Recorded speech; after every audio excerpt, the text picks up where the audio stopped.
nipende kumshukuru Mwenyezi Mungu kuwa hapa katika ofisi za Chama cha Mapinduzi wilaya ya Kigamboni, na nikiwa kama mwanachama wa CCM nimekuja kutekeleza haki yangu ya kikatiba, na nimekuja kuchukua fomu ya kuomba ridhaa kugombea nafasi ya ubunge kuwakilisha jimbo la Kigamboni, na naamini ni fursa adimu kabisa kwangu nikiwa kama mwana CCM,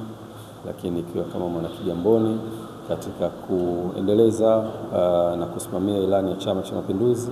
lakini pia kupata nafasi ya kuwahudumia wana Kigamboni ambao naamini kwa namna moja au nyingine nitakuwa na mchango mkubwa katika kuendeleza maendeleo na kusimamia ilani ya chama chetu cha Mapinduzi. Kwa hiyo nimeweza kuchukua fomu na kufuata taratibu zote,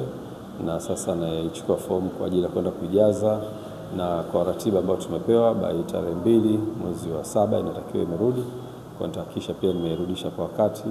ili nipate kuingia katika mchakato huo. Nichukue fursa hii kumshukuru sana Mwenyezi Mungu, lakini pia kuwashukuru wana Kigamboni ambao naamini watakuwa ni sehemu